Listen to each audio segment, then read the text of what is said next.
For today's video guys, andito tayo ngayon sa office kung saan ako nagtatrabaho. Ayan, dito ako sa munisipyo ng Bulalakaw, sa Municipal Civil Registry Office. Ayan, sa office kung saan ako nagtatrabaho. Ayan, tatlo lang kami ngayon dito sa office. Ayan, si Ate Jessa, tapos si Tita Lerms. Ayan.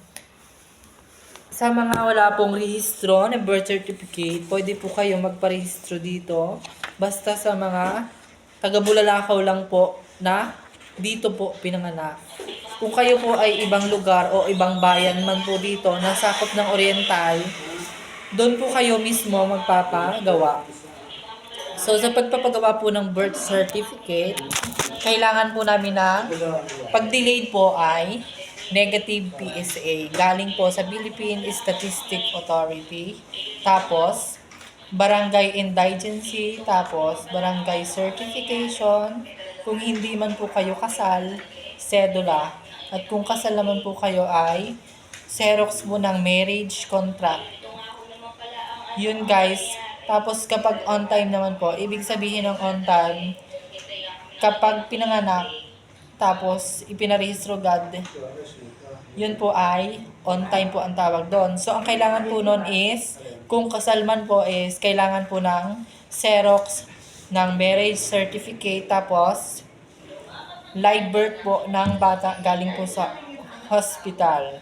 So ayan po, pag hindi naman po kasal, kailangan po nila ng sedula mag-asawa. Tapos kailangan din po mag-asawa ang nanditong magpaparehistro para sa kanilang baby kasi meron po silang pipirmahan pareho.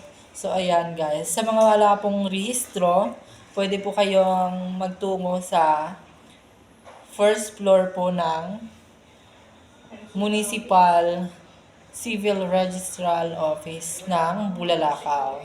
So ayan, nagagawa din po kami ng death certificate, tapos gumagawa din po kami ng marriage contract. So ayan, magtungo lamang po kayo dito sa aming opisina. Tapos pwede rin po kayong kumuha ng PSA request dito. Pero matagal po yon bago dumating. Pero kung kayo naman po ay makakapag-antay, willing to wait po. Yon. So, wala pong mga rehistro again. Magparehistro na po kayo. Yan, dito po ako nagtatrabaho. At napakalamig po dito sa aming office. Kasi bagong bili yung aming aircon. Yan, walang kliyente ngayon. Kaya 3 piraso lang kami dito sa office namin. Kanina may nagparehistro 3 on time. Na-release na rin naman agad namin.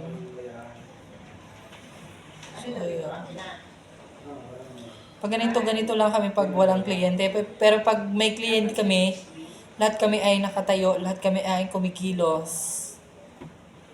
Shout out po kay Mayor.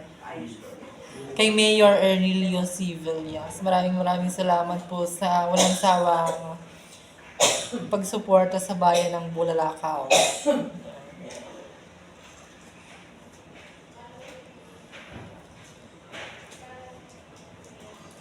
Mainit sa labas, dito sa loob sobrang lamig.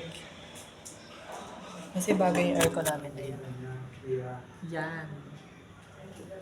So, ayan. Hanggang dito lang muna guys ang video natin. Don't forget to like and share my YouTube channel and don't forget to subscribe. Bye. See you again on my next vlog. Thank you.